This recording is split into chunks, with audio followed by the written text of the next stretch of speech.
Okay. Okay, we'll call the meeting to order. And before we do any other business, we have a former councillor who passed away. So I would like to have a moment of silence for the passing of our former councillor, Roderick Murphy Jr.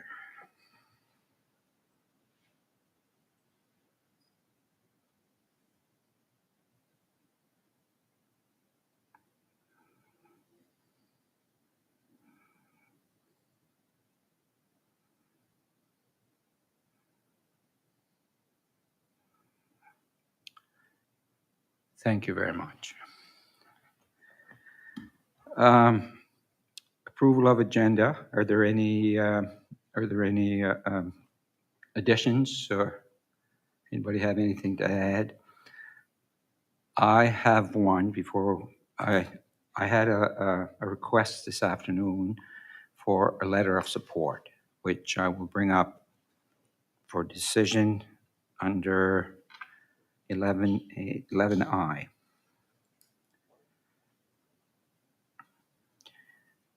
And if nobody has anything more to add, motion to approve. Moved by Councillor Ted Sonia, seconded by Councillor Glenn Digdon. All in favor signify by saying aye. Aye. Contrary minded? Carried. And again, before I keep going, we've had regrets from one of our councillors, Councillor Kathy Bork. Any conflict of interest declaration? And if you don't declare now, we can declare, if you find that we get to a subject item that you feel, you can declare it at that time. The next thing we have is a presentation, the 4-day work week presentation, and that's going to be given by our Deputy CAO, Scott Surratt. Scott, you're on.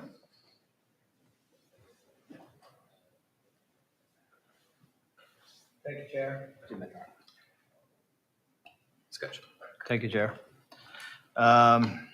You'll see the presentation there, and I know we've talked about it outside this room around the 4-day work week, and we said we'd present it to staff. So here it is. It's kind of a little bit of, you'll see there's 13 slides. It's a fairly quick presentation, even though there's 13 slides. It talks about the pros and cons, what it means for the staff and the residents of our municipality, and a little bit of the research and where we're at right now. So the first slide just basically talks about the current situation. And we know that the following towns and municipalities have implemented the 4-day work week, and one of them is in Digby, our neighboring municipality of Digby. They started back April 2021, and one of the comments of the CAO, which is Jeff Sutherland, said they loved it. When I talked to him, I had the opportunity to talk to Jeff Kashu, the CAO of Town of Yarmouth. They also started the 4-day work week back in September 2021, and he kind of made the comments to me, if they ever go back to their 5-day work week, he may need to look for another job. That's how much he likes it. So again, a little bit more of my research. The municipality of Yarmouth just has implemented their 4-day work week as of February of this year. And if you do any research around the 4-day work week, you will see that the municipality of Guysborough is all over the map because they've led this initiative, and they passed this back in September of 2020 and made another motion on April 2021 to continue, because the first time they passed this motion, it was for like a pilot project, and that's, I guess, what I would be proposing now to council, that it would be a pilot project.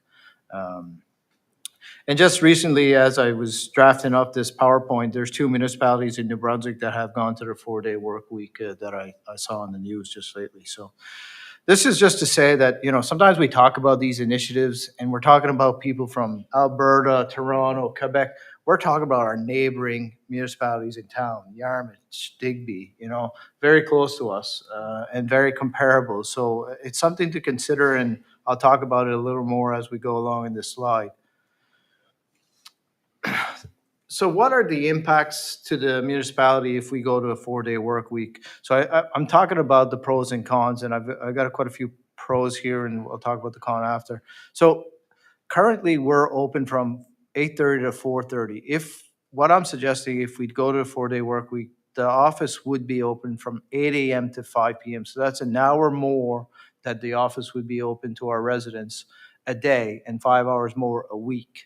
Um, No additional costs in salary. So there's no other expenses that would be, that the municipality would have to absorb in salary. Like it still would be the same. So there's no additional cost there.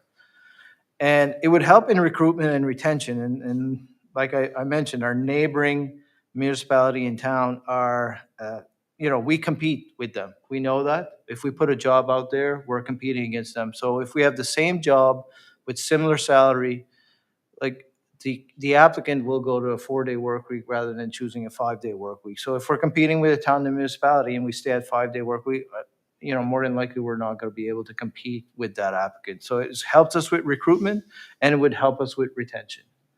I think that's a big point that needs to be made here tonight. The last point is in my research that I've done is it will increase overall productivity because staff will be happier, healthier with the 4-day work week, and productivity will increase. My last point around less staff calling in sick. Again, through my research, I will share with you where I got that information later on in my policy, in my presentation.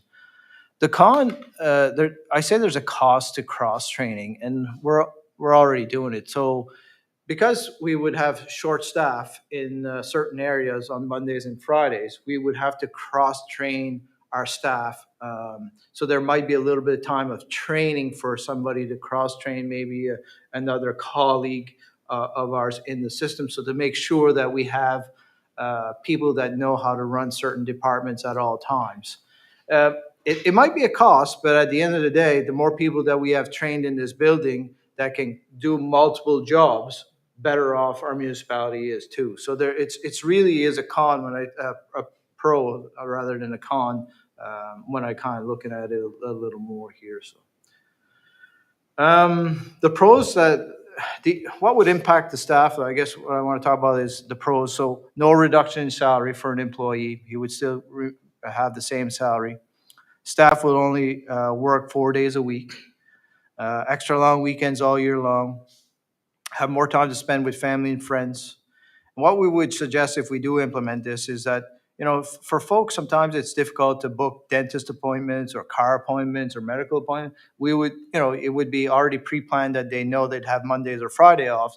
They could book those appointments during that time, either on on the Monday or Friday for their car or their dentist. So it makes it a little easier.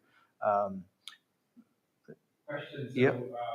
So 4 days a week, would the staff rotate to be off on a Friday and a Monday, would that rotate? Yep, very good question. Every 4 weeks, we'd say we'd rotate. To be like a cycle? Yeah, a cycle, so people would know ahead of time. Yeah, perfect. Yep, very good question. Again, overall betterment, work life for our staff. More time to do what staff want to do: exercise, travel, read, less stressful for everyone, and overall, wellness of an employee. I think it's important. I guess the cons is that longer workday for our staff. Let's face it, now we currently work 7 hours. It would be an 8 hours and 45-minute day. So it's like an hour and 45 minutes more that you'd be working, but it's 4 days a week. Mondays and Friday, we would have limited staff because, and I'll explain this a little more in the next few slides here, but you'd have half the staff working on Monday, half the staff working on Fridays. So that's why you have limited staff, and that's why you need to do the cross-training. So that's my last point too. We need to do cross-training. And we've already kind of started that a little bit, certainly at the front desk. We've already done some with the help of Chantal.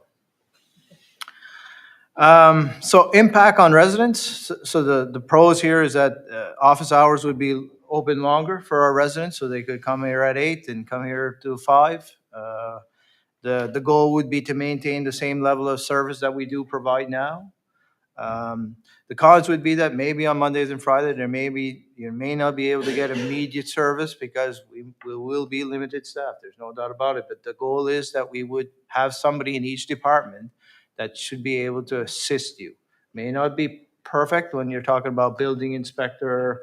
We only have one, so we may not be able to accommodate all of it, but we're working on software that may help us with that. We also are looking at maybe John helping us out. Maybe that's a day that John could work for us. He's still working part-time and maybe helping us on, and I'm just giving you an example of that. So what are the challenges for the 4-day work week? Well, you need to deal with sick days. So the Mondays and Friday, when somebody calls in sick, if Chantal calls in sick, then maybe, and it's my day off, then maybe I need to come in on Monday because Chantal's sick. So we need to deal with that, same as vacation day, how we're gonna deal with vacation day. Front desk coverage, how are we doing that? If people are off on Mondays and Fridays. Rescheduling of meetings, maybe we should look at, the meetings should maybe take place, Tuesday, Wednesday, Thursdays, and not so much Mondays and Fridays. But we know that there's going to be meetings Mondays and Fridays, but if we can change them, we'll try to change them to accommodate. And the holidays, if you've seen the policy, that's already taken care of. If it happens on a holiday, you get the next day off kind of thing. And it's all in the policy. It actually explains the holiday very well, so. Just a little transition here. It's just a little fancy. I just need to show my. It gets better, so they'll get to. There you go, and I appreciate you picking up on the picture. All the pictures are actually from the municipality of Argyle that I have in the back. Well, I'd say most of them. Anyway. Okay. So things to consider, I guess, would be that I'm looking to implement, or we are looking, I shouldn't say we are looking to implement an 8-month pilot project so that we can try this out before we see if it works. We would review with staff after 2-3 months to see, hey, how are things going? What can we do better? Those types of conversations so that we can tweak it if there's issues. And, we need to make sure that staff understands that there's some times that we're just going to need to call you back in on Mondays and Fridays because there's an important meeting or somebody called in sick or whatever. Staff need to be aware of that. And they are. I think in my next slide, maybe not, but I'll cover that. So how does this work? And we already talked about it a little bit. So we would divide the staff into 2 groups, Team A, Team B. I got Team F, Team M there Mondays and Fridays, but it could be Team A, Team B. We would divide the leadership team in 2. So we're 6 people in the leadership team. We would make sure there are 3 fit on each team. So there would always be some leadership here in the office Mondays and Fridays.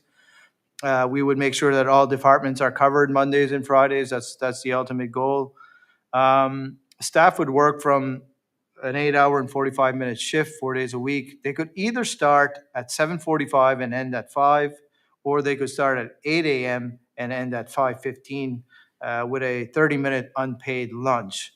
For us, as I mentioned to you, the office would be open from 8 a.m. to 5 p.m. That would be we need people there from 8 a.m. to 5 p.m. If you come 15 minutes early or 15 minutes late, not that we don't care, but the main hours are being covered. And if staff wants to start earlier, then that's fine. If they want to work later, that's fine. Their team leader will take care of that piece. Again, the ultimate goal here is that we're not losing any hours from anybody of our staff. We currently work 35 hours. So with this initiative, staff would still be working 35 hours in 4 days. That's the ultimate goal, and keeping the same level of service. And so what are the next steps? Basically, the next step was to meet with all staff to make sure there was an interest or a buy-in. And I've already done that. The leadership team has already gone to each of their staff, and everybody's on board to try as a pilot project. There wasn't really any negative feedback around this. There are certain issues we may need to face in regards to maybe childcare or childcare has been probably the biggest one that we may need to make an exception for somebody, but we can make that work.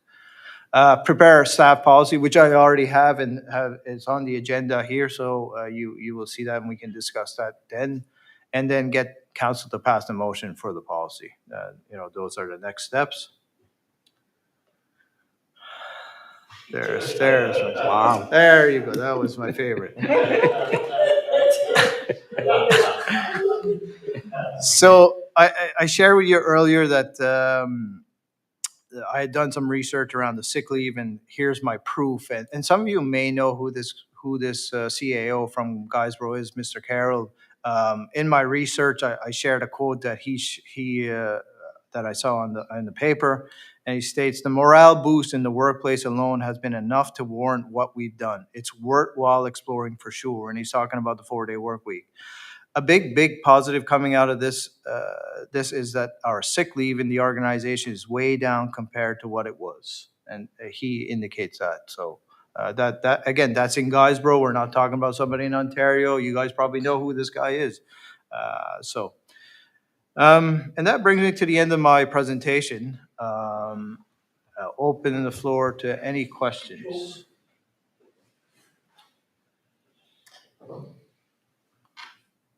Counselor.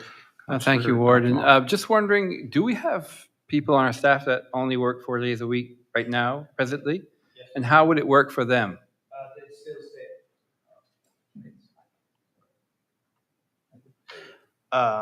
stay.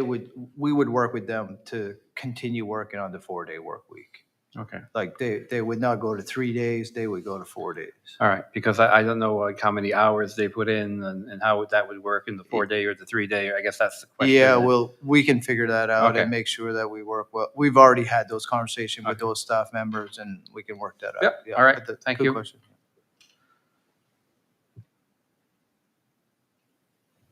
Counselor Donaldson. Yeah, it's all great to me. I'm totally in favor of it. The only one concern I have is the building industry. When it comes to inspections, they're not very patient when it comes to waiting for permits. And so you mentioned something about it might be difficult some Fridays and Mondays. Like, is there a plan to address that? Because I can see that as being probably the main problem. Yep, and you're probably right. As I mentioned, I've been talking to John, who is kind of our second building inspector, and he has indicated that he's interested in possibly working that extra day. So we may not have a break in service. But if we do, we're currently looking at purchasing a new software for the building permit. So if someone would come in, we could actually give them a link or actually provide them a computer here to go on there and start filling out the building permit. And then from there, it would generate an email to our building inspector to set up an appointment with them.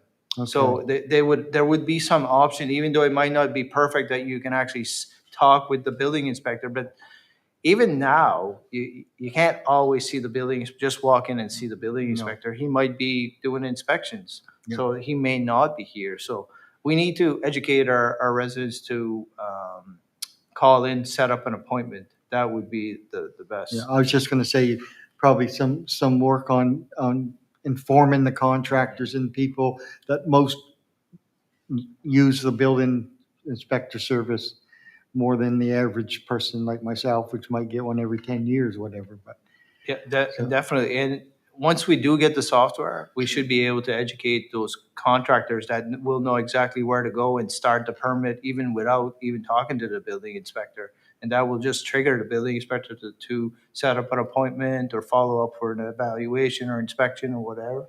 So yeah, that's in the works. that's the one that jumps out at me. I'm sort of taking over the floor here, but is there any other areas where you see there might be need to be a little work done to? That was the biggest one that you've identified. That was probably our biggest challenge. We know, like, for IT, we only have one gentleman doing IT, so the Monday and Friday, we may not be able to cover the IT, but we're hoping to have the next best guy in the organization that knows computers to maybe work that day that the IT guy's not working, because we have departments that are like working silo. There's only one person working there. So there is challenge. There's no doubt about it. But we're hoping to kind of work them through. Good, I'm done. Counselor Thank you. Sonia. I see a lot more benefits than I see cons, I guess. My question is, if someone has to be called in on their day off, how are they reimbursed? Do they get more pay or do they replace that day at another time? Good question. The policy addresses that, so they would get like the next, that we would give them another day during the week or the next week or whatever.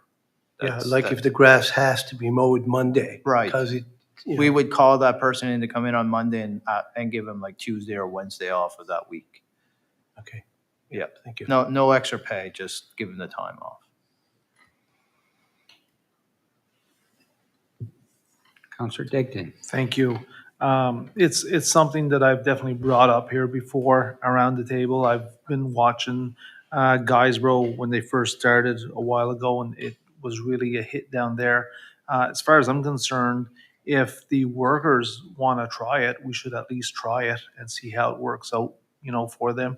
And to go a little further, what Mr. Sonia was getting at, and I wrote it down here. That's the only thing. Like, I know if they schedule stuff on their days off, we should really work to let them have that day off, because if not, it could cost them.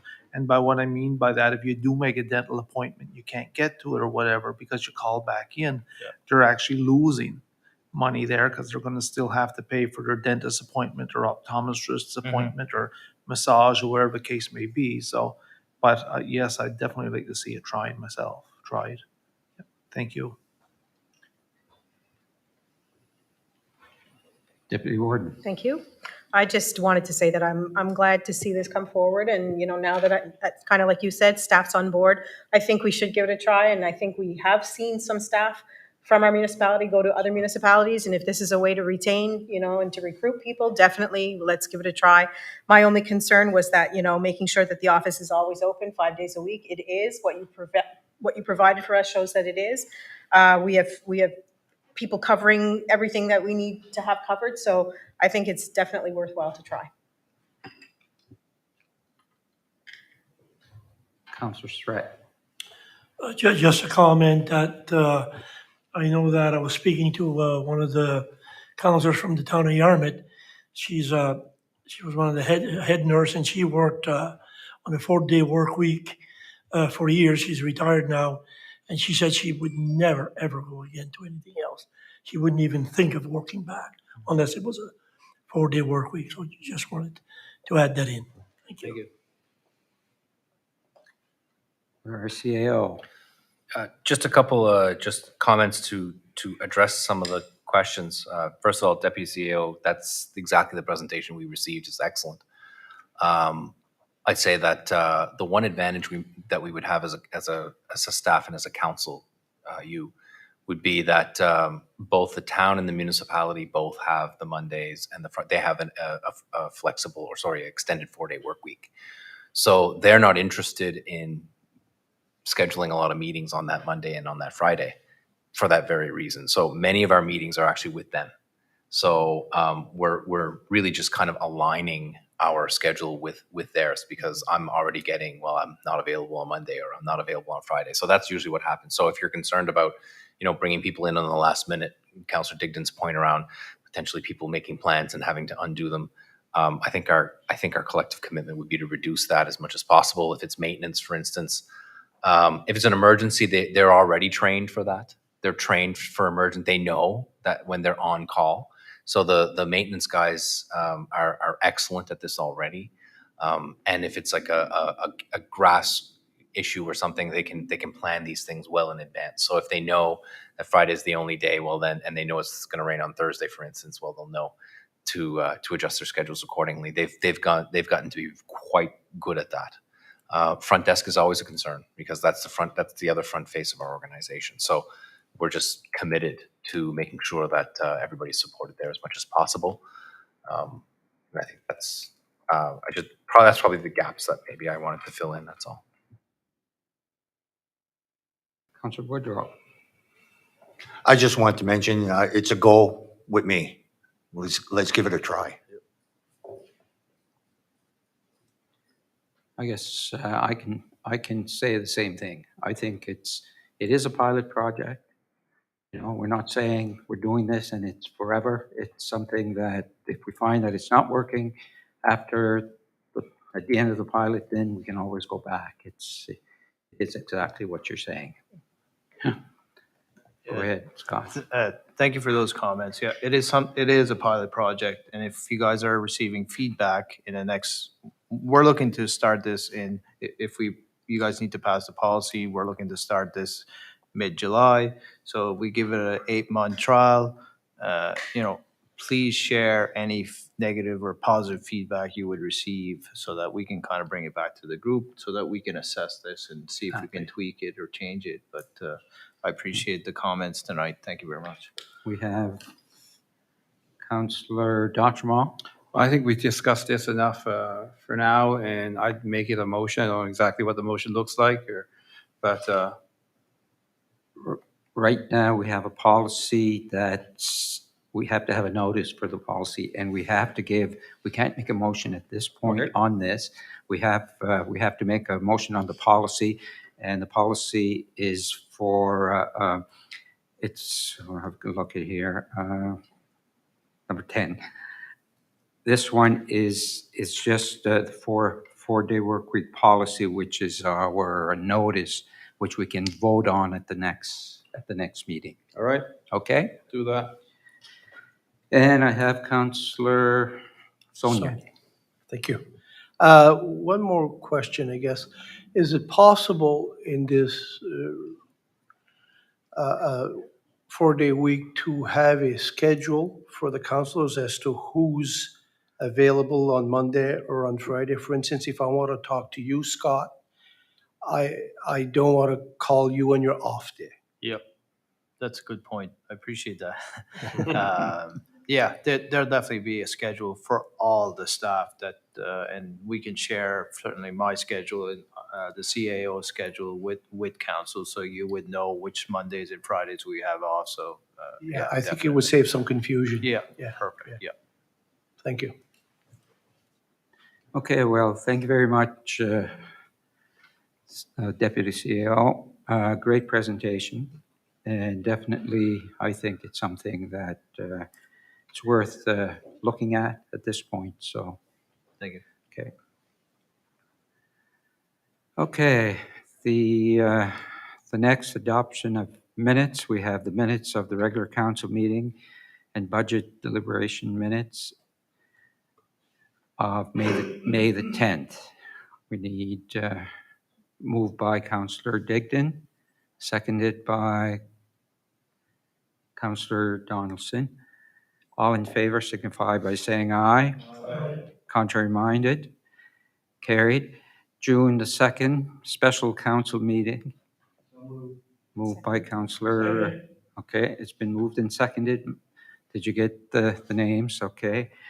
All in favor signify by saying aye. Aye. Contrary minded, carried. Business arising, we have a couple of items there, but we keep putting them on here. We still don't have enough information on these at this point, but we leave them there so that we don't all of a sudden that they kind of fall off. So both of them, and one of them is the litter cleanup for ditches. We're deferring that at this point.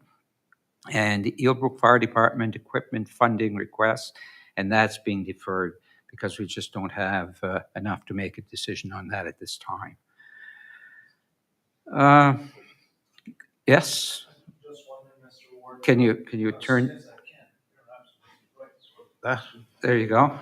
Go ahead, Councillor Dickton. Just wondering, sir, February 17th, the ARC meeting minutes, were we supposed to? Was there another?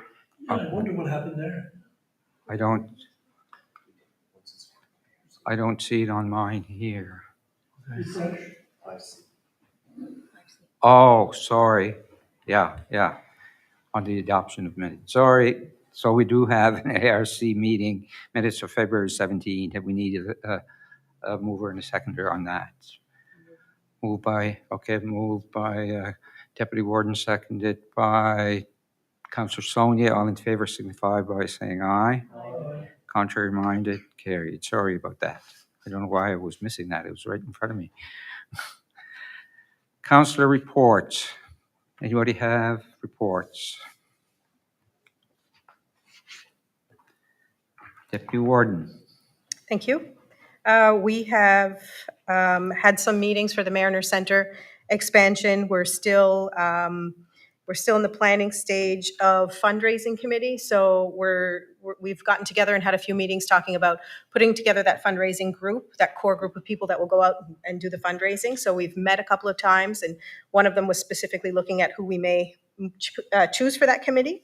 And then the next piece will be a campaign manager that we'll have to hire for that as well. So those are pieces that you're going to hear coming back, information you'll hear. We had a meeting on service exchange agreement survey that most of us, I think, were here for that, where we talked about what it is that we as municipalities, what is it that we are, not that we're not willing, but what do we take on and what does the province take on, and kind of that back and forth as to what are we willing to do and give up. We had an audit committee meeting as well. Doctor recruitment meeting I went to, how we're continuing to talk about there are changes coming up, and I think Councillor Surratt, you had alluded to this at a meeting. They're talking about electronic medical records, and that they're shifting into that and working their way through that and figuring out what they're going to use. They're also exploring the models of how they want to set up clinics. So new doctors coming in, how is it that they're going to set up their practice? Because there's different ways of doing it right now. So they're exploring different models that work best for the new doctors coming in. And there's always conversations around the retention and recruitment and how are we doing? And we're doing okay, but we still need more doctors to come in. Splash Park meeting, there was, you've probably all seen that they've done extremely well. They met their goal for funding, which was incredible. In less than a year, they raised $400,000 for the Splash Park. So that will, I believe, start construction, I think in the fall. They started the sod turning, but they have to wait. It's all about the contractors, right, and getting the people to be able to do the work. And then we had a special council meeting where we approved some financial requests. That's it for me. Thank you.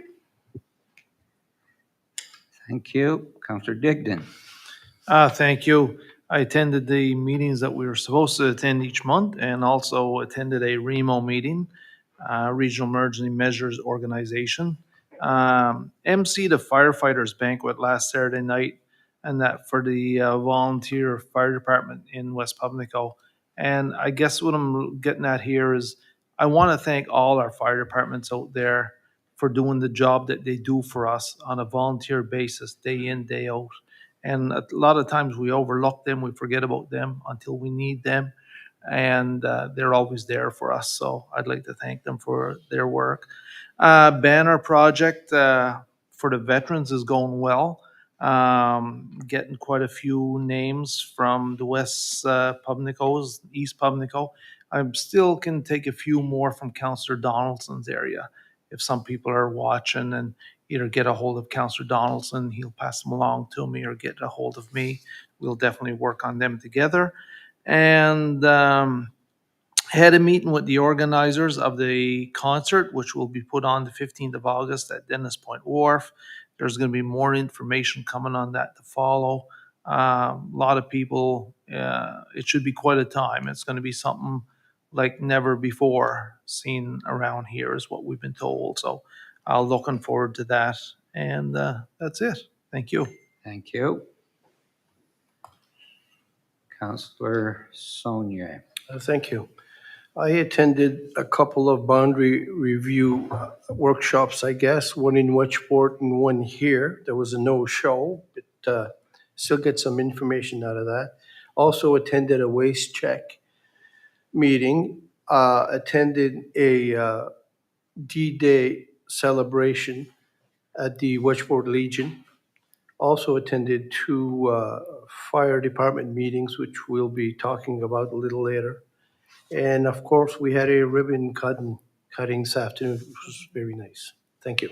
Okay. Councillor Donaldson. That's just to say that attended most of the meetings you're supposed to attend, but really what I want to say is the high-speed internet is up in most of my districts. Some of it is still not covered.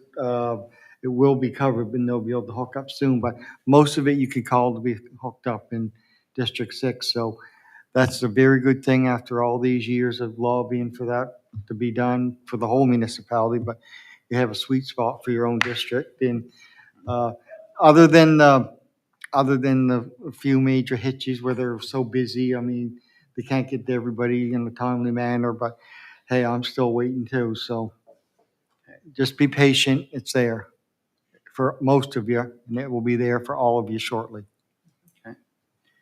Thank you. Councillor Surratt.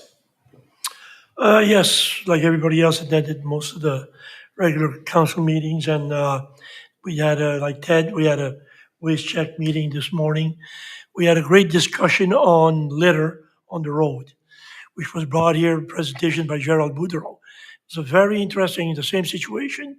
If you go Digby, if you go, municipality of Digby, whatever, they all have the same problem. And Councillor Sonia, good discussion, very good discussion on it. Otherwise than that, organizing Acadian Day in my district. We'll be in Threads Island this year on the 15th of August, and working on to organize a Tatamar down in my district too. That's it. Okay, thank you. Councillor Boudreau. Yes. Pretty much exactly what Ted mentioned. I attended the D-Day celebrations in Wedgeport at the Legion, branch number 155. Attended the fire department's meeting. Working on a project to try to get the community together. I'm not going to go into details, but working on that. And that's pretty much it. Okay, Yeah. thank you. Thank you. Councillor Doctorow. Thank you. I attended the Yarmouth Argyle home care meeting. Also had not an emergency, but a solid waste park meeting, and just wanted to give a shout out to the West Pamlico Improvement Society. I see they've been busy at planting flowers and putting mulch and fixing things around. They were working when I left today. They were working on the triangles not far from my house, and doing the work that they do every year, and it looks really, really good. So thank you. Thank you.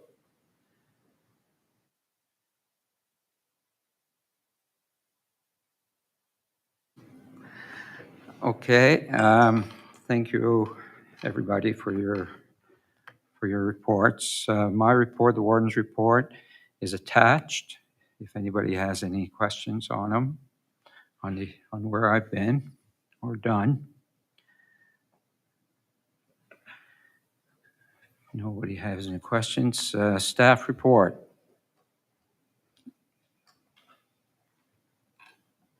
Am I good? You're good. Good to go? You're good to go. Okay, thank you. Very briefly, every time. Say it every time. One day. So it'll start with boundary review. First of all, the public participation on our open houses was quite light.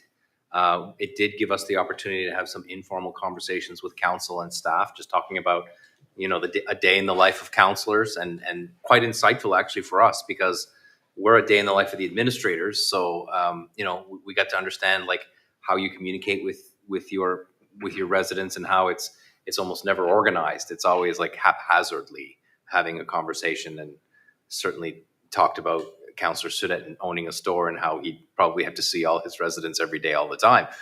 So you had a lot of haphazard conversations. But anyway, that being said, we are going to get public input. If not through that, and keep in mind, this is post-COVID. Not everybody's comfortable with an open house concept like that. We did put out a hybrid model, was not picked up on, but we do have an online survey. All of this is being handled, by the way, by WSP, with the assistance of Chantal and Scott primarily. And so there is a survey. It is ongoing. As people come to pay their taxes, we give out these little, slips that say, hey, do a survey. The survey is really, really easy to do. And you can scan the QR code, and it will pull up on your smartphone the survey to be filled. So we're making it extremely easy for them to give us feedback. The disadvantage there, of course, is that they didn't get the opportunity, too many of them anyway, to see WSP's presentation on, why the number of counselors needs to be considered. What do they do, right? What do you value most? Luckily for us that the survey does ask these questions. We're thankful that WSP leads it because they're really good at this. So we'll keep it open for a while, and then when the time is right, I don't have the date in front of me, the deputy certainly does, and we'll close it, and then the report will be brought to you. The decision for the number of counselors, as well as the decision for the boundaries, is a decision of council. The UARB approves your decision, and one of the things that they look at is how did you make your decision?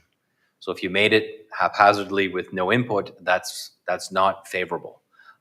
So we're really pushing hard to put in the proper advertising, the proper marketing, the push, so that UARB can be satisfied that you've asked. I would say that the lack of participation could be lack of interest, or it could just be just not good timing. So we hope that the survey will give us more feedback. It's a big project. It's ongoing, and the second part on boundary, once you make a decision on the number of counselors, we'll then focus on where the boundaries need to be drawn. And that's more of a mathematical and cultural conversation than it is strictly number of council. So I've attended a numerous amount of meetings. I've included most of them. The work that I'm doing on your behalf and behalf of the municipality includes budget and audit work. The auditors are in and auditing right now. So that's assisting our director of finance doing that. Service exchange, I still owe you a draft for the response to the survey. Many of the municipalities said that the deadline was too tight, so they pushed the deadline ahead unofficially. So I'm less concerned than I was perhaps 4 days ago about how quickly we can get this information. We committed to you to come back to you and finish that, and we will. So we are dealing with fire departments and insurance and dealing with some of the issues that were mentioned in previous meetings around playgrounds and insurability. We are part of the Mariner Center expansion, and we are working on finalizing the intermunicipal agreement that brings us in as an owner. So once I have a draft, I'll tell you more. Right now, it's kind of up, there's still things that are being discussed. We just had our opening ceremony. Again, I thank you for delaying it. That was a special piece that you did, and I appreciated that very much. We are still waiting on wind turbine. We haven't heard too much new on the wind turbine applications. We're still waiting on that. The deputy CEO and myself have a lot of different conversations about all sorts of things that community members want. That happens all the time. Councillors want things. They forward information. They forward concerns of our citizens, and we take all of them as seriously as possible. We both committed to a restart or a reset in the fall of the year. The summer represents execution. So when we are in the summer, we need to execute the work that we planned on doing. Much of that involves things like Wedgeport sewer and ongoing maintenance and mowing. So it does involve a lot of things. But once those projects are underway and moving, we're committed to a reset, which means we'll be sitting down with the strategy that we drafted that had to be set aside due to other priorities and an illness. And we'll be resetting that. And what we see now provincially, a lot of these priorities are now hitting the province around housing and other issues. So we'll be bringing that back to the table. We can't plan and do both at the same time well. So summer's due and plan is coming. So some of you may have projects that you're looking to see come to fulfillment, and that is entirely possible once we get through some of the priorities of the year, if that makes any sense. And I would say that I am still working with Alex on public engagement. We've engaged a lot of fishers, particularly for Morris Island, around aquaculture development areas. Where can we develop? And they've been just super. They've told us, like, you can't go there, the tide's never high enough, or the current's too strong there, like things we would never dream of. You can measure the water all you want, but when you live on it, it's a different story. So we really appreciate their input. It will result in the elimination of areas. I can assure you of that. Again, that's a decision of the province, but you should know that that your residents are inputting positively on the project. We don't want to do something that's in the way. So they're doing a really good job there. And coming up at the end of the month, we may have a special request on a demolition. I'll give you more information on that. Our building, our bylaw enforcement officer, building inspection officer, bylaw enforcement officer has identified one that really requires that he's going to have a recommendation for you. There's a process that we will honor that through the MGA and our policy, so we'll make sure that's done. I'll stop there. There's all sorts of things that we could talk about, including Congrès Mondial and AMA conference attendance, et cetera. I just wanted to take a moment to thank all the staff for their participation, both today in the opening and every day in doing their work, as well as their participation in the report. Any questions? Councillor Donaldson. This may not be fair to Ellen. Somebody may be able to answer it. The park agreement for Glenwood, was the agreement signed on the 9th? It was not signed. We had some areas that required more information. Without getting into confidentiality of agreement negotiation, I would say that that the template of the contract is the template of the contract approved by the minister. So any requests that we may have as a municipality around ownership of assets or other things has to happen in a schedule, not in the actual contract. So that was shared with us on that date. And on that same day, they received a revised version because we are very interested in getting a signed agreement. I can assure you, because it is in your district and you have a fondness for that, I know, everybody wants the agreement to happen. So it's just a matter of getting their end moving on the last bit. We will be receiving, just so that you know, most likely receiving a letter of permission, a temporary, in order to put the floating dock in, because we needed the agreement for that officially, but they were committed to give us like a letter of intention that we could put that in. Okay, thank you. You're welcome. So, you know, all that to say is it's a very high probability of signing. Councillor Boudreau.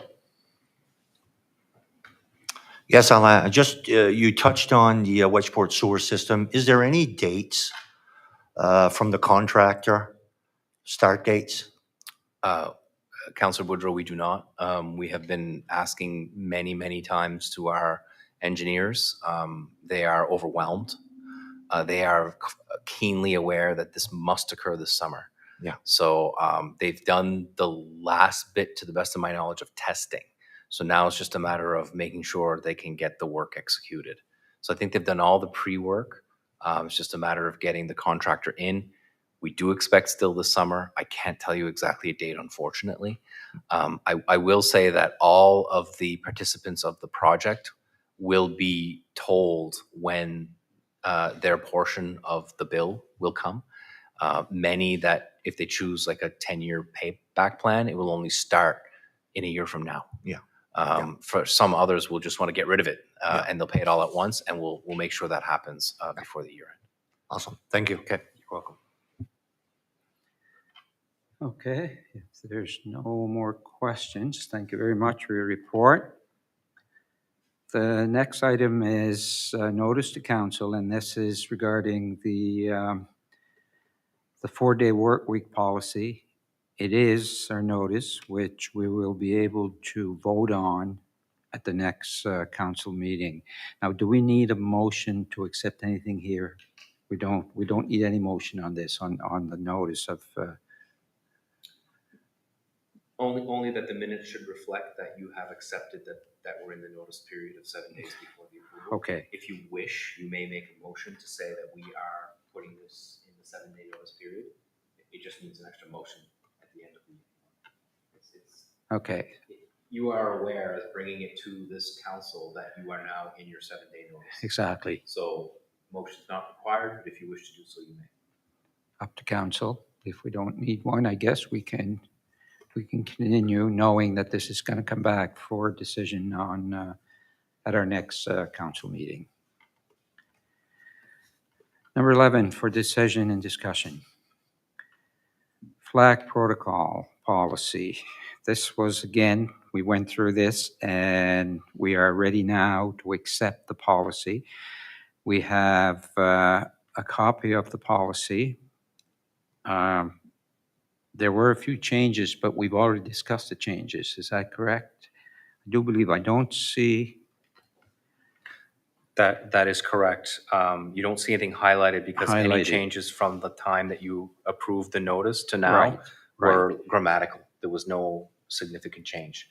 We were able to bring it to you because we can now confirm that a fifth pole can be erected next to the Next other to four the other poles. poles. Exactly. So, okay. Okay, that was Richard. Councillor Digdon? I just had a question on it, that's all. Yes? On that, yeah. Just on general Can guidelines. can we have a second? I was gonna Okay. say, I think we should, yeah. Yeah, it's seconded. Now we can discuss it. Thank you. And I know it was sometimes maybe it was not quite the right wording, or maybe us not understanding the right wording that got us into a lot of this where we've been. I'm just looking at the general guidelines 2.1. It shall be the policy of the municipality that no flag other than the official Canadian flag, official provincial flag, official municipal flag, Mi'kmaq flag, or Acadian flag. I wonder, should that be and Acadian flag, being as though we know we're putting up 5 flagpoles? That we're gonna have an extra flagpole up and that we. That's right.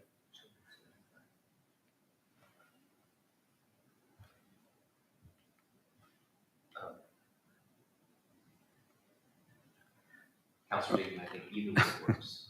Okay, If you wish to change it to add, just, it works just as well. just so we don't. If you're more comfortable with that, that to me would not be considered a major change. Yeah, no, and I'm just asking because the or seems like it could be a substitute at some point in time.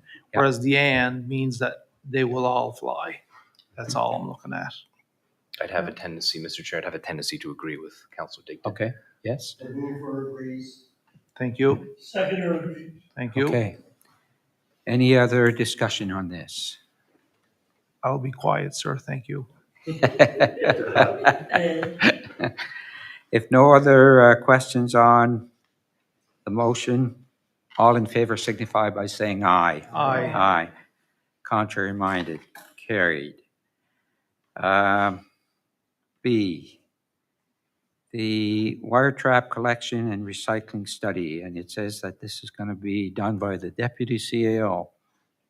Thank you, Mr. Chair. We received an email from Sonia Smith. Oh, Yeah, You we're good. turn your- We're good. Yeah, we're good. Okay. Sorry. oh, it's So there. we had received an email from Sonia Smith, who kind of leads this project, End of Life Fishing Gear Program. This council had already approved the letter and some financial assistance for the recycling of lobster trap. Now she's asking for just a letter of support for recycling of fishing gear and ropes, I guess netting and ropes. So just, I guess, looking for a motion from council to approve that for a letter of support. For a letter of support. Is that, I would definitely make that motion. okay, moved by Councillor Digdon, seconded by Councillor Sonia. Any discussion? Seeing none, all in favor signify by saying aye. Contrary minded, carried.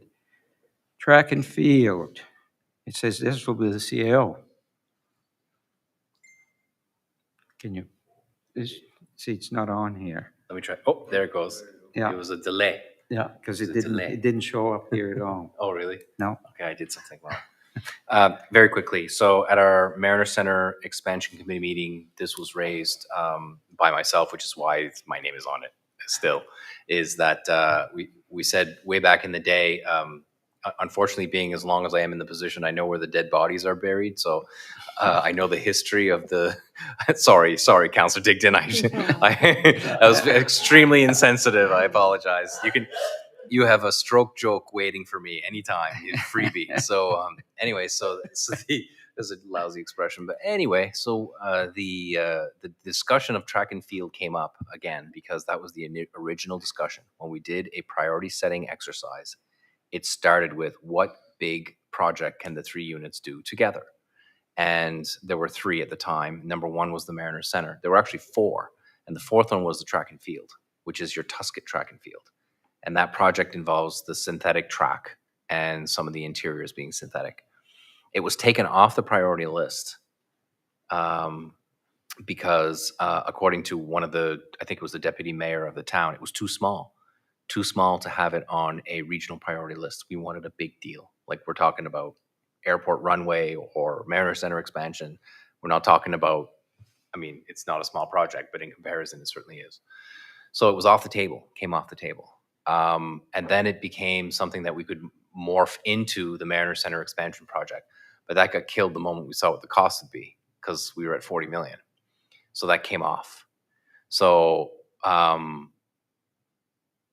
you know, having the history, I couldn't really let it go. And I didn't really know where this should be brought to because it's a regional initiative. So that committee, under the leadership of Nicole, agreed that we would bring it each to the municipalities to confirm our commitment towards the project. I may defer the rest to our chair if there was something that I missed. Certainly, I didn't think that anybody was opposed to that, but they said they needed to bring it back to their council really for 2 reasons. 1, to confirm the commitment, and 2, who's going to deal with it. And so I think that's the information I have on that, and whether we want to create a committee to do that or not. Certainly it's not a rush to do, but I think the question of commitment comes into play here. It could, yeah, or could be a rush, who knows, depending on funding streams and opportunities.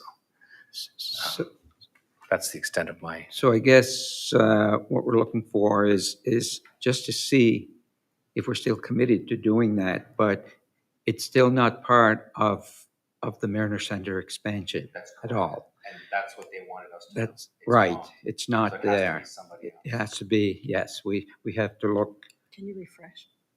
refresh, Yeah. because it's not, oh yeah, there's a couple of, that they weren't showing up here, the speakers, that's why I'm missing people who want to speak. Yes, so I guess it would have to be something that we would look at, but it is a regional. They unless one of the other 2 say, no, we don't want any part in that, but that was, they were all interested at the time when that was brought up, for sure. As a matter of fact, it came from another municipality that they should be involved. It should be a regional because it's the only track that we have in the area.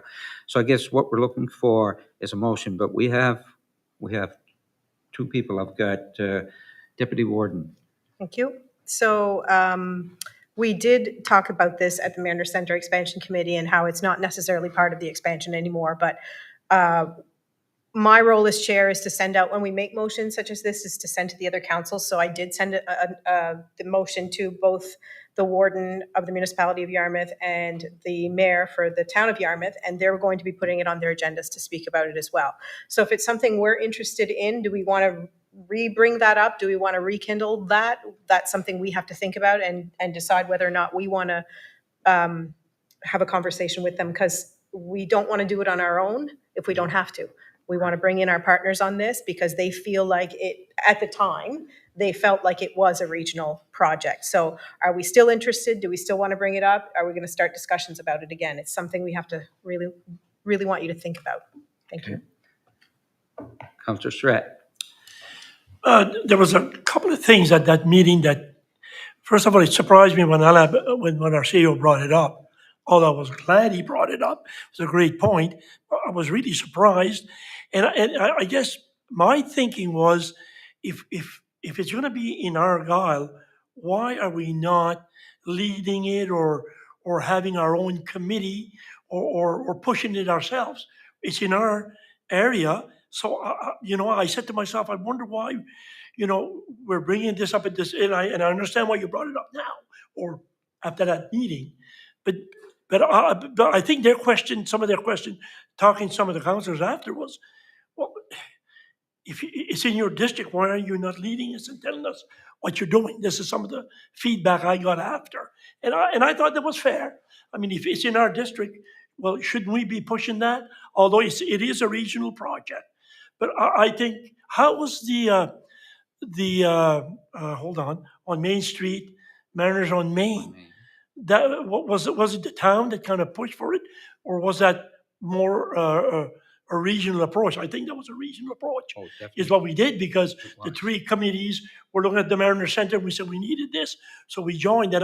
And I think we should be pushing to make that a regional and push for meetings or lead it. I guess that's what I'm looking for. That's right. That's what I'm trying to say. And like you said, That's it. somebody has to lead, but it is regional. And we have to know that they are still on board before we can do anything, right? If they're still on board, then we bring it as a regional project, and then we have to meet as a region, not just us deciding what's going to happen. No, if I think I'm correct in saying that. Councillor D'Entremont. Thank you, Warden. I guess talking about track and fields, I had the opportunity I was up in Clare a couple of weeks ago, so I did go by the university and have a look at the track and field, the new track and field there, and I also went to Tusket to Panon Bus School to see the play, and I took the opportunity to look at what we had there, and it's pretty much night and day. Once you see the synthetic track, wow, it is totally impressive. I didn't run on it because they're still under construction, and I probably would have hurt myself anyway. But it is definitely very impressive. So, I don't know where we are at with this, but I've always supported it, and I'd like to see it, move forward in some way.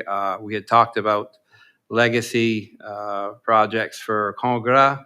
I don't know if that's still on the table. I guess it's 2 years away, so. We might be already too late for that. I don't know, but that might be the way to go. So anyway, it's impressive when you see it brand new. There, it's really impressive. So Yeah. Thank you. Councillor Donaldson. Yes, when it's done, which it will be at some point, hopefully sooner, administration, how's that going to work? Can it fall under the umbrella of a recreation department, Mariner Center, for example, manager, when it comes to scheduling, or is it going to be controlled by the school or school board? And if it's going to be the school board, I'm not as comfortable with the situation as if it was a facility for the general public of bringing in meets and competitions, and so that's an issue that we all should be concerned about. CEO. Through you, Mr. Chair, excellent question. I think the answer is both. It is primarily led by us as the municipality for scheduling. Track and field meets organize themselves with us and are typically done outside of school hours. However, that being said, if the school requires its use during the school hours, it will check in with us, but it's their responsibility to do that particular piece of what they're doing. In terms of scheduling, it's interesting that you raised that the Mariner Center could schedule. That actually never occurred to me as a possibility, and that may be a good way to do it, seeing as they probably have the technology to do that. And if it's a regional asset, then perhaps we should. But for now, our commitment would remain that we would have an agreement that the scheduling would be primarily us, for the very reasons why you're describing. It's for community use primarily, and for school use also. They are included in community. So history shows me that the school gyms were handled so differently over the communities based on who was running the school. No one way of putting it, I guess. Agreed. And so it was all over the place on what you could do with the gyms. So I just would like to see us have, a decent amount of control over, but I understand the school hours, most definitely school competitions, but I wouldn't want the school to be able to block usage for a weekend tournament or whatever. Yeah. I guess everybody understands what I'm trying to say? Yeah. Yes. So, And we're committed to that comment. okay, good. Get her done. Okay. I have Counselor Doctorow. Just something I just thought of, when you have a track and field of that caliber and you have groups wanting to book, is there user fees or how would that work? Counselor, we don't typically charge user fees ourselves. Any user fees might be through the Track and Field Association. They may have to pay a fee for providing that service. We do have an established Track and Field Association that does have meets there. Currently, we couldn't host any local tournaments successfully, except like really small ones, because it's not synthetic. It was good enough for the Jeux de l'Acadie, the Acadian Games, at the time, but I suspect that those rules have even changed. Right now, we're contemplating, ideally, you'd have an 8-lane synthetic. Right now, we have a 6-lane dirt or crusher dust with an 8-lane 100-meter. I'm not sure if we can get to 8 because of land restrictions and sewers and stuff. We may not. Plus, glad for Claire for getting ahead of us on a project that went from 0 to hero pretty fast. They have an 8-laner, gorgeous facility, so we wouldn't necessarily be without an 8-lane track and field in the region. Again, I think if you want to do provincial meets or international meets, you need 8. But if you want to do regional meets, you can do it with 6. But in terms of user fees, we have not charged any as of yet. Okay. So I guess what we're looking for is a motion, just to say that we are still committed to the project. Okay, moved by Councillor Donaldson, seconded by Councillor Surratt. Any more discussion? Seeing none, all in favor signify by saying aye. Contrary minded, carried. The next one is an approval of accounts receivable write-off. We have an account here. It's an expense in the amount of $732.21 that it's unable to be collected due to a death. So a motion is required for council to write this expense off that cannot be collected. Moved by Councillor D'Entremont, seconded by Councillor Boudreau. Any discussion? Seeing none, all in favor signify by saying aye. Aye. Contrary minded, carried. We have fireman recruitment, and I guess I'm going to turn it over to Councillor Saunier. Thank you. First of all, let me begin by echoing what Councillor Digdon said about the firemen and their volunteer.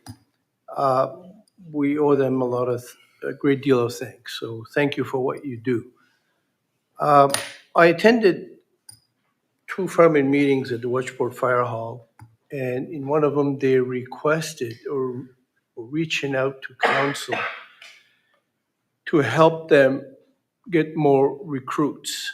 The fire department in Wedgeport are aging, and my comments to them is probably the same throughout the entire municipality. And again, Glenn said it's probably through the entire province. These firemen do a lot more than just fight fires. They provide services, traffic control, signage, water delivery. They do a lot of things for us that we take for granted. And all they're asking is for us to put our heads together with them and see if we can find solutions or ways to recruit younger people within their organization. And without these volunteers, we're going to probably run in trouble in the future. So, yeah. So, any discussion? Councillor Digdon. Thank you.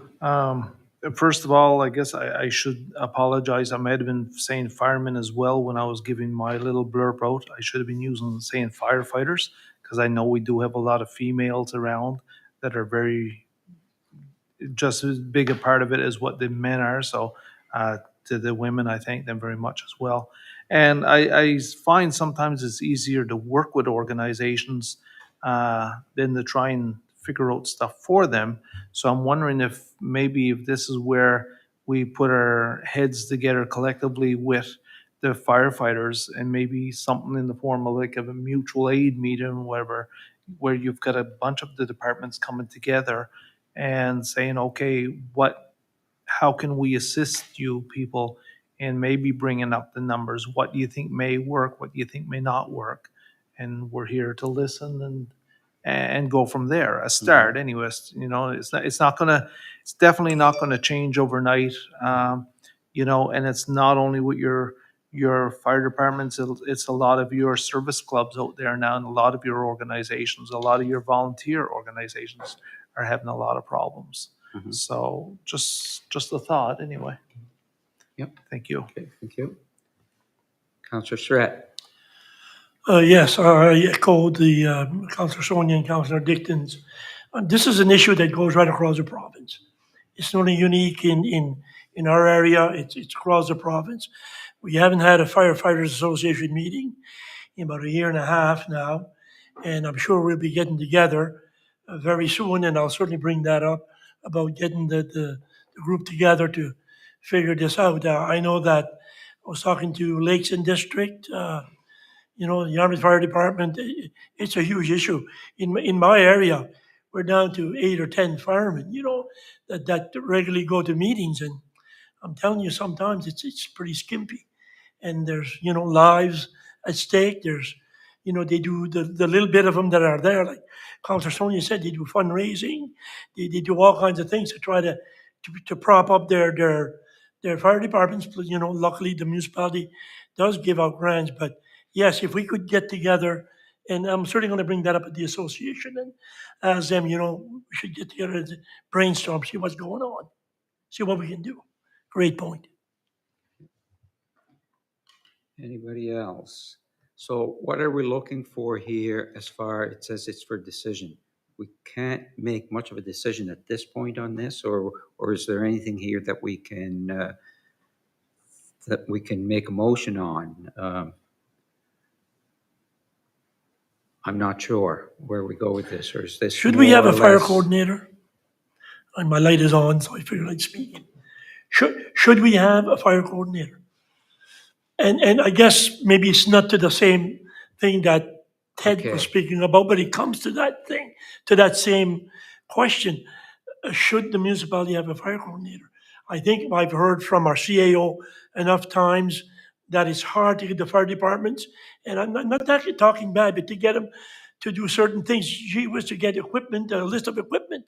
They chase some departments. I finally had to go to 3 places myself, you know, and get the equipment list from them.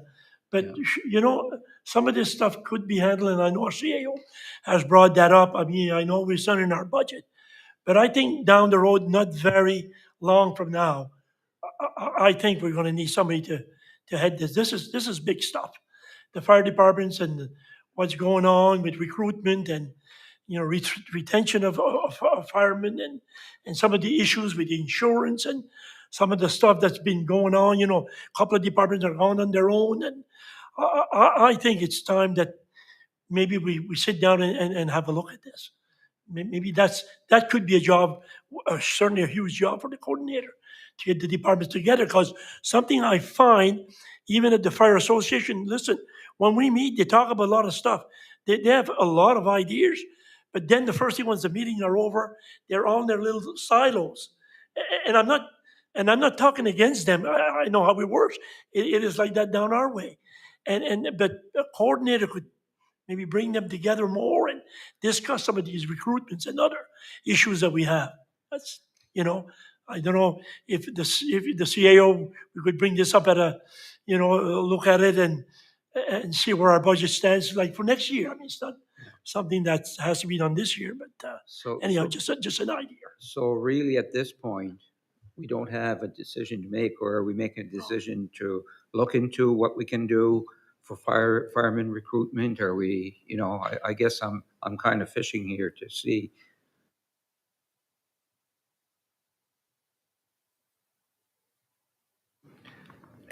As from a staff perspective, we're going to do the same fishing. because what we want is guidance from you. If you're not sure what to do today, that's fine. You can ask staff to do some work in preparation for another meeting. That is a decision in and of itself. The point on fire coordinator. I mean, many municipalities have this and they'll never go back. And other probably volunteers may look at this as potentially a threat to what they do. So there's two sides to every situation. If it is council's will for us to examine the pros and cons, just like we did pros and cons quite well, I may add, on the 4-day work week, we can do that for you. But we just require a motion to that effect that will trigger our work, understanding that we will fit it into our priorities and do it in a time that hopefully suits you, but it does get added to the other priorities. I don't like to say, we can do it, and then suddenly, pow, we can't do it anymore. I just want to be conscious. There's no question from an administrative perspective that firefighting services is extraordinarily important. And I can assure you that I have many conversations with staff that are trying their darndest to do everything that they can for the fire departments, but it's on the corner of their desk. It is not necessarily something that they're able to turn an attention to it in the way that you might want. And I say this with fondness and respect for those that work for fire departments.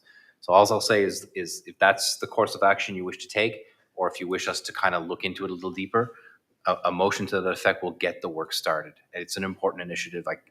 There's no question. Okay, I have Councillor Surratt. I will make that motion that we ask staff to look at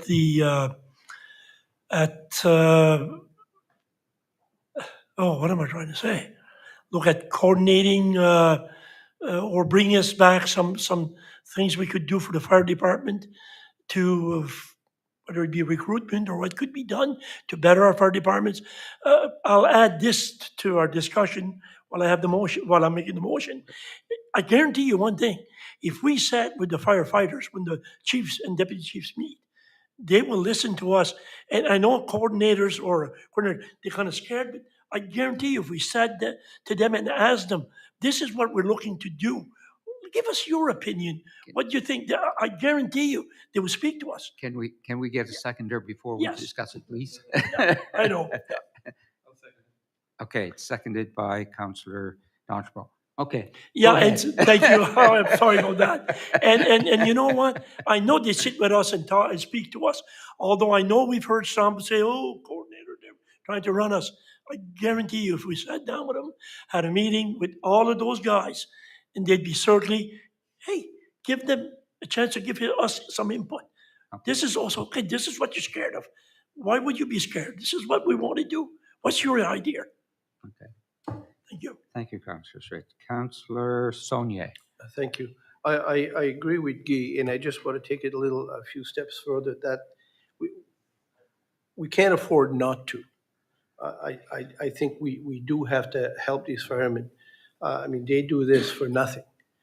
And it is their baby. They're the ones doing all this work. They're the ones doing the services for us. And I think we have to listen to what they have to say. We just can't go and impose anything on them. They're asking us, they're reaching out to us. They're not saying solve this problem for us. They're asking us to help. So I'm looking at Wedgeport. I guarantee Wedgeport and Stewart's Island got different needs and so does Pumlico, and so does Lake Vaughan. So I think heads got to come together and maybe come up with some kind of solution, or maybe not a solution, I guess, because recruitment is a tough job. I get it. Mm-hmm. But I'm just saying we need to engage the fire department. We can't do this over top of their heads. Okay. Yeah. Good. Thank you. Councillor D'Entremont. I've got a question. I'm not sure to who, but I guess I'll ask it. Somebody will answer it or try to answer it. When it comes to firefighting, when it comes to, I don't know, liability or what's the number? Is there a certain number that, if there's only 2 firemen that show up, are they supposed to go on the scene? How does that all work? Or 1 or 2 or none, or how's maybe Glenn or Guy, one of them? Yes. First thing you do is you bring the truck there. If there's a fire, there's a call.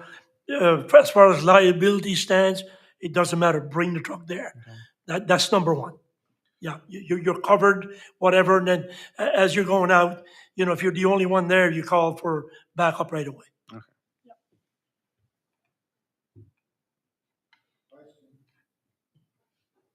Okay, question has been called. Yeah, Councillor Digdon, did you have, we can allow you to speak. Are you? There, now you can speak. Thank you. Since you asked, here, I'll speak. Yeah, since you asked, Mr. Warden, no, the only thing, and I was gonna just reiterate what the counselor over there said. There's no, Counselor Surratt, there's no minimum number that we hit out with, because you don't know on any given day how many people are around or whatever. So like he did say, first thing is to get the vehicles rolling, the fire apparatuses rolling, get on scene, and then you go from there. But there is times also where we've had people from the general public helping us, like hauling hose for us and stuff like that, just because, like Mr. Zonia was saying, there's just not enough firefighters around. So, yeah, that's it. But there's a limit to what somebody off the street can do when they get to the fire. Oh, You- yes, you there know, is. But we're they well have- aware of that too. But Or for any firemen as well, if they haven't been trained to do certain by all means, certain jobs. by all Yes. means, Yeah. yeah. Okay, thank you. Okay, question has been called. All in favor of the motion signify by saying aye. Contrary minded, carried. I was going to ask her, and I said maybe I shouldn't. You're fine. Okay. CO contract. Okay, CO contract. The CO contract, we never really passed a motion. We discussed it. We all agreed. But that was all done in an in-camera when we discussed this. We came out of camera and we did not pass a motion to approve it. And this is what I'm asking for at this point. We've all gone through the contract. We agreed that it was what we wanted, that we were good with the recommendations and everything. Now we need a motion to make it legal. I'd make a motion that the municipality of District of Argyle accept the contract that was presented to us and worked on with our CAO, Mr. Alain Muse. Okay, seconded by Councillor Boudreau, Councillor Dontmo. I guess we've been talking about the 4-day work week. Would that change anything for No. the CAO? No, two things. Number one, the contract. Can you put your mic on? Sorry. Can I put mine? There you go. This would be public information. Number one, the contract does contemplate that for myself. And number two, the contract states that when a policy comes into place after the contract is signed, that I will be following that Right. policy. Yes. Thank you. No, it's covered for sure.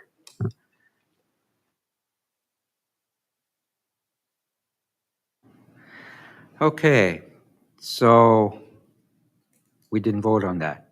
We did.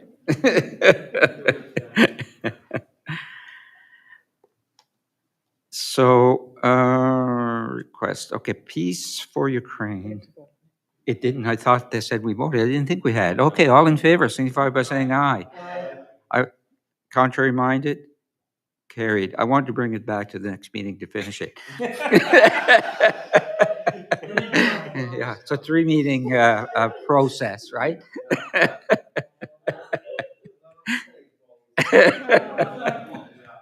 We're getting tired. I'm getting tired. Okay, Peace for Ukraine. I guess we saw this into as a oh, Chantal is going to take that for me. I got you, Danny. Sorry, I got you, Mr. Chair. So I reached out to Salt Rec myself to find out what exactly they wanted. As you guys all saw, there was a press release there. So the press release was very generic. It just says they are selling some T-shirts and they are selling some artwork as well.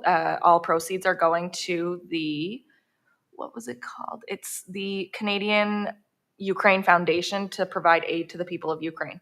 So their specific ask of council is for council to purchase a shirt per councillor and take a photo with the to promote people, to help them buy more. Like if the municipality is wearing it, then some more people will know about it and they'll be able to buy it that way. So that's just kind of what they're looking for. It is $25 per shirt, so that's just what they were looking for. It's up to you guys what you want to do, but that's the information that I have. If you have any questions, I'll answer them too.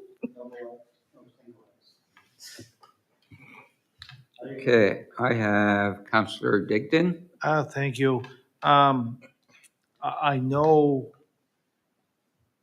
it's a very heart-wrenching system, what's going on and everything over there, and I don't know if we know all of what's going on. It's very political on both sides. There's no saying it's not. I'm just wondering here if we're not starting something, if we go ahead with this, and I'm only one vote, in a few months' time, if we have another business that's going to support another group or another organization or whatever, and saying, well, we feel as though you people should each buy a pair of boots and we might put more boots on the market and help us out like that. I'm just, it's like you're getting into favoring businesses and stuff like that. And because it is Salt Rec, although, you know, they are great people. I know Miguel personally in that, and he might be at home watching this right now in St. Glenn, but I'd just be leery, that's all, myself, of what we might be opening. Any other comments? I have a question. Are there other municipalities or units that are, and you don't know that? He hasn't said. No, I did not ask that question, Mr. Okay. Chair. No. Okay. So what is the, okay, Councillor D'Entremont. So I guess is the expectation for council or the municipality to buy shirts, for example, for council, or is the expectation for each individual councillor to buy a shirt for themselves? As the CAO is directing me right now, it's us. It's us that would buy. It would be for us to purchase shirts for each councillor rather than each councillor buying their own shirt. Yeah, okay, all right. But I mean, I think, if individually we think it's a great idea to buy a shirt, I think we can each order one. But, as far as the municipality buying for every councillor, then again, like Glenn said, it'll just open a can of worms and somebody else will come along and want us to buy whatever else, right? But I think individually, if we want to, well, there's the website and we can buy them ourselves, so. Councillor Surratt. Yes, I'll just echo what the other two councillors said, that I think it's a great cause, don't get me wrong. And, those poor people, the hard time they're having, but certainly I'd rather if up to each councillor individual to buy. Okay. If I decide to buy, I'll go and get it. Okay. I guess I have another question. Salt Rec is making these t-shirts. Correct. They are selling them. So what's going, is the profit, the entire profit going to the organization? All profits from the sale of both the exclusive print and t-shirt will go to the Canadian Ukraine Foundation to provide aid to the people of Ukraine. Okay, Yes. so that makes a little difference, that it's not Salt Rec itself that's getting the profit for this. It's going to an organization, right? I think that makes a difference, in my view. That makes a difference than if he was just selling shirts and giving 50% of the profit and he makes 50%. But if all the profit is going, I would have no problem. I don't think we're setting a precedent. Maybe we are, right? But by doing that, we're not supporting Salt Rec, we're supporting the organization that he's going, that he gives the money to. Again, that's my opinion on that. I have Councillor Donaldson. If that's the case, why wouldn't council just make a donation to this organization? Canadian, I'm searching for it here, but I don't see it right off the top, but you guys mentioned it. The Ukraine donation. Yeah, like, if we was gonna do something for the Ukrainian people and organization, why wouldn't we just donate to that organization? Why go through a third party with T-shirts? I mean, no, I'm not saying that we do that, but I mean, that would be the logical thing to do if we were gonna, if we felt we had to donate something, so that's my opinion. Sorry, it contradicts yours, but. No, exactly, and if I may, I know I've got other speakers, if you allow me, just to my opinion on that one is we could do that, but by wearing the T-shirts or having a picture with T-shirts shows that we did. You know what I'm saying? Maybe that's not enough, but by wearing the T-shirts and showing that we are supporting that organization might entice other people to do the same thing. And I could be totally wrong, but just my view on that, okay? I have Councillor Saunier. Thank you. That was my understanding too, Mr. Warden, that it's a photo op they want of us buying the shirts. And if we buy them ourselves and there's only two of us that buy it, it's not a great photo shot. It would have to be all of us, I would say. Yeah. So I'm just putting it, and another thing, is this any different than the Lyme disease issue we had before and not putting out a letter of support for that? It's, yeah, I think there is. It's different than a letter of support, I would say. I'm gonna let our CAO. For sure, it would be different. The Lyme disease was a request for proclamation. Yes. To proclaim. Right. And so our policy subsequent to that said negative to that, but it did not exclude any fund requests, charitable or non. We still do get fund requests from all sorts of nonprofit organizations. Okay. Okay, just to finish, Yeah, so go we'd ahead. have to purchase these shirts and have a photo op, a photo session, yeah. Yes. Okay. I have Councillor Digdon. Thank you. The only thing I was gonna say is I know all eyes are on Ukraine in there now Yeah. and Russian war that's going on. But at the same time, there's a lot of other bad things going on around the world that's getting kind of drowned out because of all the focus on this. I'll still maintain what I said at first, but I will be purchasing my own shirt and that True Salt Rec to support his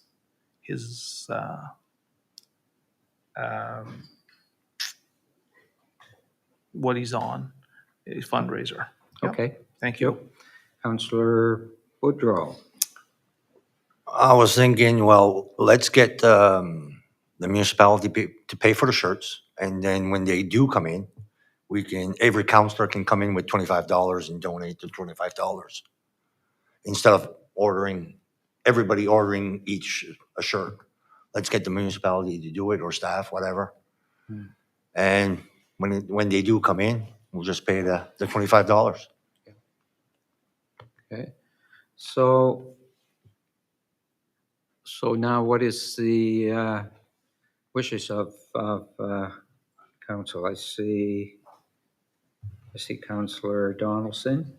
Yeah, I'm uncomfortable with supporting somebody's war through our organization. If I choose to support the Ukrainians, I'll do it on my own. What about municipalities that have a large Russian population and a request come forward like this? Like, it's puts you in an awkward situation. So, like, I'm not comfortable voting for everybody else, and somebody might feel off on it. So I don't agree with the way we're approaching this, so I'm not gonna be in favor of this. If I wanted support, I will support. Okay. That's how I feel. Thank you. We have Councillor Surratt. I guess on Councillor Boudreau, the point, if the municipality ordered the T-shirts, and then you're kind of forced to buy them like that. And I don't think that's fair for everybody. Maybe some people would say, I'll support on my own or do my own thing. And I think it's putting people on the spot. And so I don't really like that idea. And again, not against, I'm just saying, I just want to be fair with you, Yeah. Okay, so I guess what we need is a motion one way or the other. Or do we need a motion if we're not going to? The request, okay. Do we need a motion that we're not going to, or do we, I would say that we have to deal with it, whether it's negative or positive. So if anybody is willing to make a motion one way or the other, it's not a negative, it's not, no, we can make a motion that we're not going to support, You can make a motion to accept, or you can make a motion to deny. to deny the request. And clearly, if one is approved, then we move on. If it is not, then the other is assumed, right? Because if you say yay and people vote it down, then it must be nay. Okay. I have Councillor Sonia. Thank you. This one's for Alain, our advisor. What are the ramifications, if any, if we do this through council? Is in your opinion, would this be a precedence or would it not? Councillor Son, is good question. I mean, I think anytime you take a position in a conflict, you're showing a side. And I think as a municipality, you'd have to be comfortable for the municipality to show that side. And that would be an affirmative vote. If you support Ukraine, or even if you support Russia, you're not going to buy the T-shirt, but that's a personal choice of yours. I think what Salt Rec is trying to do here is trying to give you an opportunity to promote yourselves, and the opportunity to promote yourselves is all around you at all times. Can I interrupt? Yeah. I think you misunderstood what I meant. I don't mean picking between the Ukraine and Russia. Right. I mean, I think everybody, including myself, are very sympathetic to Ukraine right now. Of course. What I'm talking about, are we setting a precedence for further people to ask for the municipality to do the same thing for even smaller stuff? Right. In that You- sense. You could be. That's entirely possible. And on an issue sensitive like this, if you're in the affirmative, it could definitely attract another organization to say, well, geez, you took a position on a pretty political issue. Hey, you mind buying these boots? These boots are for Boston, So absolutely, you could be creating that precedent. We have no policy that guides you in that way in any shape or form. But your question is valid. It could create that for sure. Yeah. Councillor Surratt. Mr. Chair, so if a motion is to be made, it's not, if it was, somebody made the motion and seconded, that we vote on purchasing the T-shirts or whatever, does that mean that somebody is telling me I have to, they'll go in my pocket and take $25? No. That's not what we're saying. I just want to be That's not sure what we're that saying. that's What clear. What we're yeah. saying here with what came about here, and the Yeah. question was answered, that the municipality would buy the I T-shirts. sorry, I Okay? missed that. Yeah. Thank Yeah, you. municipality will. Deputy Warden. Thanks. I think what Salt Rec is trying to do is, it's a great idea. I don't know how comfortable I am it feels like we're forcing everybody to buy into it, right? And individually, if I want to buy a T-shirt, I'll buy the T-shirt and I'll show my support, but I don't want to make all of you have to buy one, so that we have that photo op. And it does make me a little bit nervous to kind of set that precedent that will support another cause and another cause and another cause. So although I think it's a great thing, I'm not comfortable feeling like I have to force everybody else on board. Okay. So I guess what I'm looking for, I have Councillor Digdon. I'd like to make a motion that the municipality of Argyle reject the proposal for us buying T-shirts from Salt Lake at this Okay. time. So we're denying the request. The motion is to deny the request. Do we have a seconder? Seconded by Councillor D'Entremont. Any more discussion? I think we've discussed and I think we've heard. So all in favor of the motion to deny the request, please signify by saying aye. Aye. Contrary minded, motion carried. So we won't be going with this recommendation. Request for no dumping sign on the Chemin Cornu, and that came, I guess, Councillor D'Entremont is, This won't take long. I guess a few weeks ago, I think it was on Earth Day, that there's a group of people who, in the neighborhood of Chemin de Cornu, who picked the garbage up, and I forget exactly how many garbage bags they had, something like 14, and they hauled them all to a certain spot next to somebody's driveway where they were going to pick it up the next day.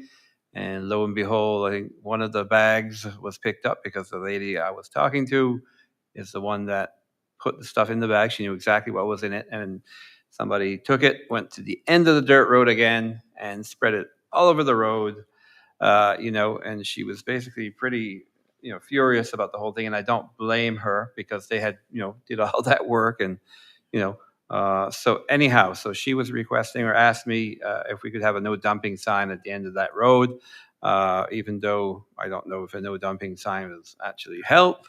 You could probably put the no dumping sign on top of the head of the people that do it, and it probably still wouldn't help. But that's the request. That's what I was asked to do, and so that's what I'm asking, that we write a letter to TIR and get a no dumping sign for the Chemin de Cornu. so the TIR would be the ones that would, it's not a municipality that would do that. This is something that TIR would do. Is that correct? It's a TIR-owned road. Road. It depends on where the sign would be located. If it's on private property, then that could be a different story. It depends on Exactly. where they're dumping. But on that road, if it's a road issue, then it is definitely Then it is. TIR for sure. Yeah, Yes. it's on. Yes, 100%. They want it on the road as Yeah. it's going towards there. Yeah. So.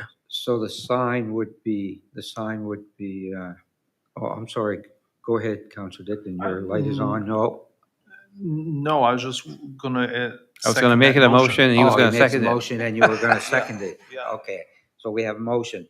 So the sign you're looking for is not the ordinary sign that says a certain fine for littering. It's a no dumping sign. I don't care. Whatever sign is more effective. It Yeah. could be a neon sign that's 50 feet high. I don't care. But, okay, so the motion is, I guess, it's a no dumping sign, Yes. no dumping. We have a motion on the floor. Any more discussion? Seeing none, all in favor signify by saying aye. Aye. Contrary minded, carried. Brings me to the final one, which I have to find it right here. I received a letter of support, and it's from the La Société Historique Acadienne de Pamlico. And it was sent by Bernice to me, but the letter was signed other person, I can't remember. But what they're looking for is they made an application with Heritage Canada to develop a digitized infrastructure to facilitate the digitization of artifacts from the Musée des Acadiens de Pamlico. And they figured that any letter of support that we can give, or from wherever, the more support they have, the better it is for their application. But like any letter of support, we need a motion here to write that coming from council. Yes. Okay, moved by Glenn, seconded by Sonia. No discussion. All in favor signify by saying aye. Contrary minded, carried. So that takes care of our items for decision. Correspondence, we have a response from Education Minister re the CSAP Education Act, where they're looking at it for sure, and a response from the Office of the Prime Minister, the National School Food Program. And we have correspondence from the Municipality of Barrington to propose land use bylaw amendments. Is there anything or any questions on any of those? You've had a chance to look to see them. Seeing none, we'll continue. The next item is financial requests. We have a number of these. We have one counselor, two counselors who have 6 each. And I think rather than go one by one, what we're going to do is they're all for the same amount of $500. And what we're going to do is name the applicants and pass a motion or have a motion to accept all of them at once. So do you want me to go over? The first one is for Councillor Richard Donaldson. You're going to do it? Go ahead. First 6 are for District 6, all in the sum of $500 for district community grant requests. And the 6 are Argyle Baptist Historical Church Building, Argyle Mount Pleasant Cemetery, Glenwood Hall, Green Grove Cemetery Association, Lower Argyle Harborview Cemetery, and New Horizons Seaside Park Association. I'll make a motion that we pass all 6. It's moved and seconded. All in favor, signify by saying aye. Contrary minded, carried. The next 6 are for our deputy warden, and if you want to do the same thing with yours. Yep. So the next 6 are also for $500. So I'm looking to make a motion to move the following 6 groups for community grants. Belleville and Friends Community Group, Eve Joe Bork Wharf Society, Patchwork Pals, Saint-Anne-de-Buisson New Horizons Senior Club, Village Friends Senior Club, and Le Club Acadien. So it's moved and seconded. All in favor, signify by saying aye. Aye. Contrary minded, carried. The next 3 are for Councillor Boudreau. Do you want to handle them the same way? Yeah. Okay. Go ahead. You want me? Oh, I'm sorry. It's on now. It's on. No, I got it, yeah. Yeah, I'd like to move the district community grants of $500 for Festival Acadien de Wedgeport, Canadian Legion Branch 155, and Finance Committee, St. Michael's Church. Have a seconder. Seconded by Councillor Surratt. All in favor signify by saying aye. Aye. Carried. Clement Cemetery, that would be Councillor Saulnier. Oh, I keep forgetting to turn you guys, oops. Do it again. Press your button again. I see it's not coming on here. There. Thank you. Go ahead. Yes, I'll make the motion for the grant for the Plymouth Cemetery. Seconded by Councillor Donaldson. All in favor signify by saying aye. Aye. Contrary minded. Carried. Councillor Dickton, I guess you're doing one for Councillor Bork. I'm making this motion on behalf of Councillor Bork, who could not be with us here this evening because of a death in her family. $500 to the ladies division of the West Pubnico Golf Course.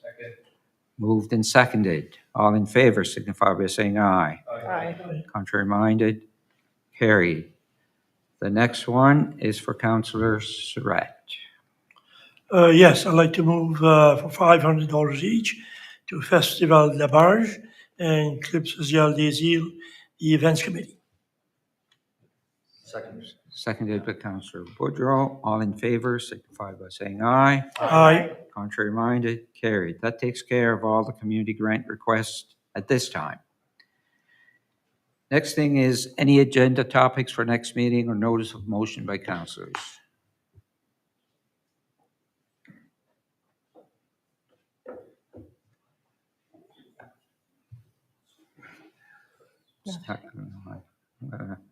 This. Did you try? Oh, okay. So if non-question period. I thought you wanted to say something on that one. No, I didn't. Well, usually not a loss for words. On the question period, we received one question on Facebook that I'd like to address to you and to the listeners. The question is, I'm wondering if the municipality is trying to access funds from provincial active transportation. If so, what projects? The answer is that we are closing in on a revised active transportation plan. That's the first step in making any application. That plan will tell us which project is most suitable for application. We will, at that point, subsequent to that, apply for provincial and federal funding. We know all of the funding sources for active transportation in the hopes that one of our active transportation projects would be accepted through application. I get this question off camera as well, quite often, in fact, and many people interested in active transportation. Some might call it sidewalks, some may call it trails. High interest in this endeavor from your residents. And the only thing I would say about that is that whatever project that the council determines to be the first one, first of all, it won't be the only one. My recommendation to you when that comes about would be to hire the appropriate people to set up the project. So a project that is set up and ready gets approved far more often than a project that is just a dream. So we want to create the dream, that's the transportation plan, and then we want to create the reality, which is this is what the project looks like, we're ready to go. So when we apply for funding, they have that information. So that's our hope to get to that point, which means you may, as a council, you may have to spend money to get money. And I think especially on larger capital projects, that's how we do it. I mean, there's no other way around it. So I just wanted to answer that question to the resident. And I know there are members of this group that are on the Active Transportation Committee that are very interested in that endeavor as well. Timing, I cannot say. That will depend on the plan and your commitments. Right. And if we're going to put a neon sign in Pubnico, it probably has to aim down because we don't want to pollute the dark sky situation, Councillor D'Entremont. Thank you, CAO. I couldn't resist. You know me. I couldn't resist. Councillor. Yeah. Like my daughter, and then we say to know za. Anyway, that was me. Question about active transportation is a track and field, a synthetic surface track and field. Is that part of active transportation? The quick answer to that is no, because active transportation clearly, mostly by definition, would be to a destination of sorts. Yeah. So there are funding opportunities, thank you for asking the question, around that, but not exactly the same as what active transportation may give you. I'm not suggesting that you can't do a project that is to nowhere. I mean, there are sidewalks in people's communities that don't necessarily connect to every road in the community. That's not what I'm suggesting. But what I'm suggesting is a track and field does this. So it's not considered necessarily active. I guess it would be a point A to point A, right? It would be. It would be active living. It would be recreation. It would be wellness. But point A to point A is not the transportation. Thank you. You're welcome. You're going. The destination is the finish line.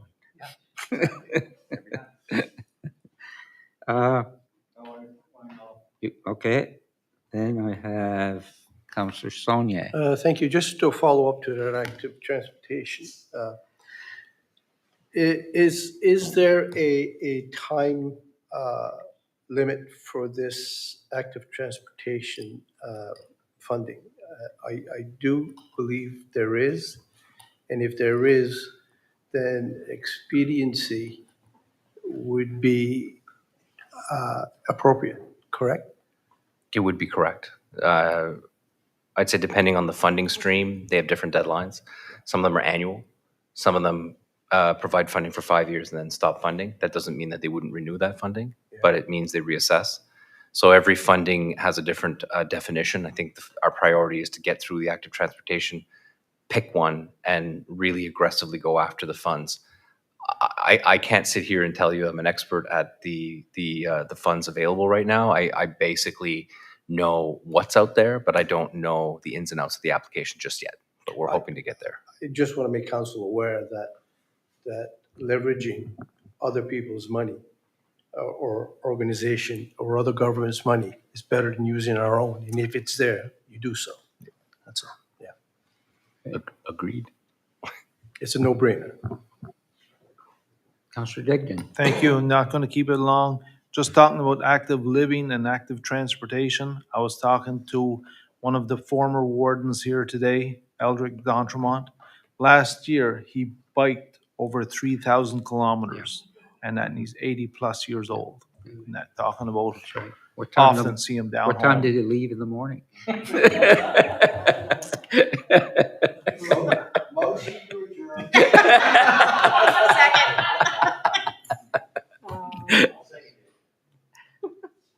Meeting adjourned.